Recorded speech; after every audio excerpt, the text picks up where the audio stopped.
L'énergie, plus qu'une commodité, est un moteur du développement économique, social et humain. Or, 600 millions d'Africains n'ont pas accès à l'électricité. Le think tank Carrefour, ce laboratoire d'idées de la capitale congolaise, a réuni récemment à Brazzaville des décideurs et des experts africains pour débattre de la transition énergétique et des mécanismes de financement y relatifs. C'est le dossier de Wari.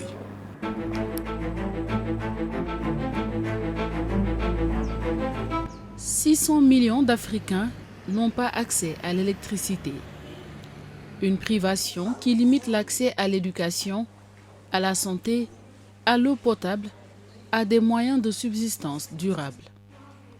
Une situation qui entrave le progrès et le plein épanouissement des individus et des communautés, qui aggrave aussi la pauvreté et creuse les inégalités par rapport au reste du monde.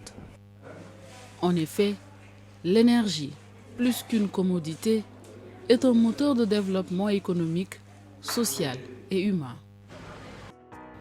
Face à cette problématique, le think tank Carrefour de Brazzaville, ce laboratoire d'idées dans la capitale congolaise, a mobilisé en ce mois de février 2024 des décideurs et des experts du monde de la finance et des assurances pour débattre de la transition énergétique en Afrique et des mécanismes de financement relatifs.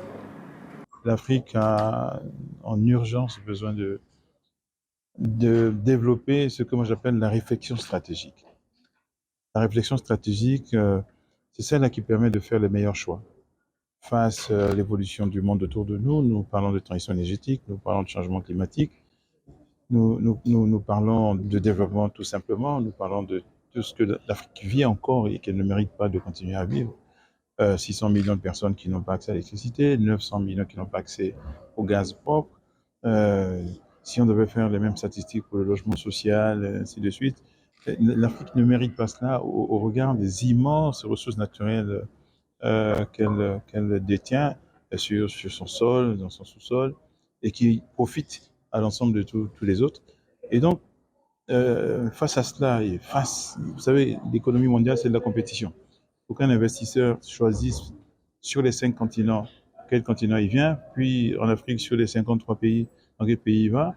Il faut que vous ayez créé toutes les conditions, il faut que vous ayez créé l'ensemble des dispositifs qui le convainquent de venir là. Ça demande de la stratégie si nous voulons jouer ce qui nous est prédit, à savoir les premiers rôles. Donc, la réflexion stratégique, elle est absolument indispensable. Cette réflexion doit nous permettre d'avoir une vision, si ce n'est pas à long terme, mais pourquoi pas, au moins à moyen terme.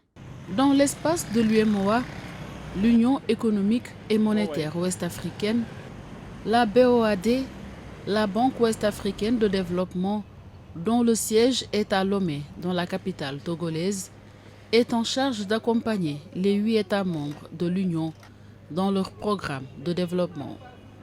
Et bien sûr, la transition énergétique est un des secteurs prioritaires dans ces domaines d'intervention. Son président a pris part à la rencontre de Brazzaville. Le sujet qui nous réunit aujourd'hui, celui du financement de la transition énergétique, revêt pour l'Afrique, dans son ensemble, et pour nos régions, nos sous-régions en particulier, une importance cruciale au regard des défis de notre continent et dans le contexte mondial que vous connaissez. Et en ma qualité de président de la Banque ouest-africaine de développement et de co-président de l'International Finance Development Club, IDFC, je mesure pleinement l'urgence, la pertinence et la complexité de ce thème. Alors la question énergétique en Afrique ne se limite pas, mesdames, messieurs, à un enjeu économique ou environnemental, mais revêt également une dimension sociale et géopolitique majeure. Dans ce cadre, il est impératif de souligner le rôle vital, essentiel des institutions financières comme la BDEAC, comme la BOAD, comme la Trade and Development Bank, comme la Banque africaine, comme Afreximbank, j'en passe et des meilleurs, que toutes ces institutions doivent jouer dans la promotion, le soutien et l'accélération de cette transition énergétique sur le continent africain. Les déficits Les défis sont nombreux, les ressources sont limitées. Nous devons donc faire preuve d'un génie créateur pour aller chercher le capital là où il est. Le think tank Carrefour avait aussi invité à sa réunion de Brazzaville de février 2024 la BDAC, la Banque de développement des États de l'Afrique centrale, dont le siège est dans la capitale congolaise. La BDAC est l'institution de financement des projets de développement dans les 6 États membres de la CEMAC, la communauté économique et monétaire de l'Afrique centrale. Son vice-président a présenté au cours de la réunion du think tank Carrefour tout l'intérêt que représente la transition énergétique dans les chantiers de la BDAC. Que vaut la transition énergétique dans une sous-région où l'accès à l'énergie est erratique? À la Banque de développement des États de l'Afrique centrale, nous sommes d'avis que nous devons investir massivement dans les infrastructures énergétiques, qu'il s'agisse de production, de transport ou de distribution.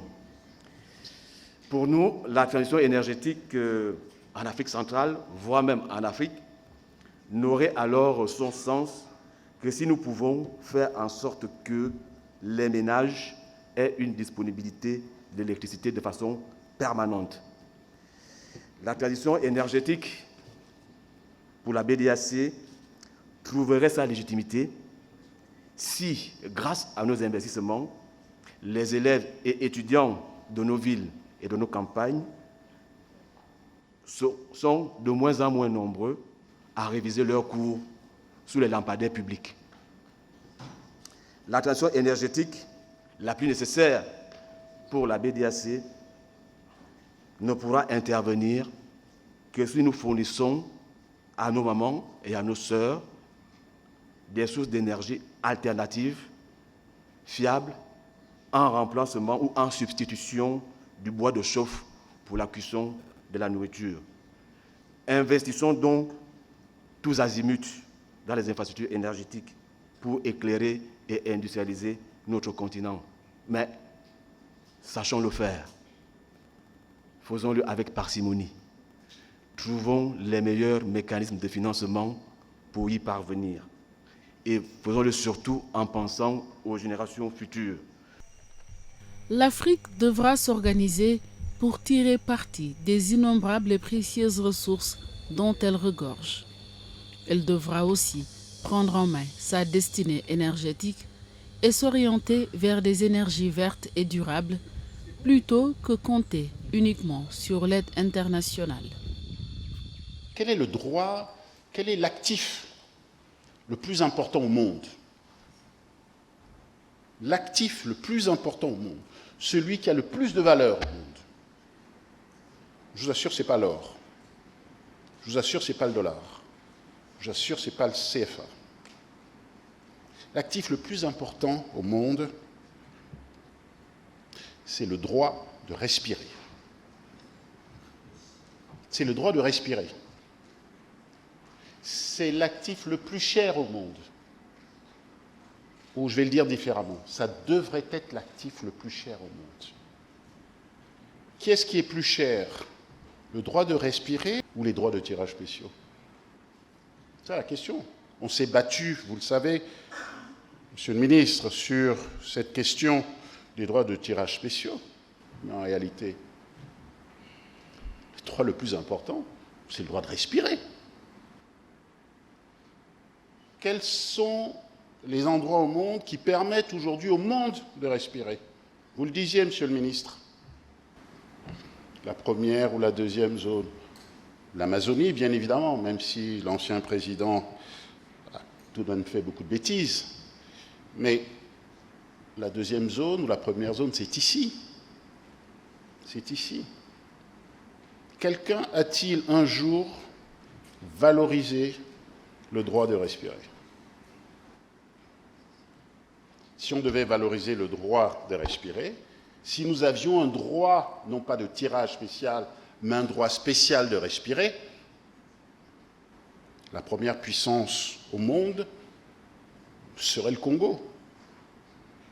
L'intérêt pour nous, c'est de capter et de capitaliser le plus possible sur l'expertise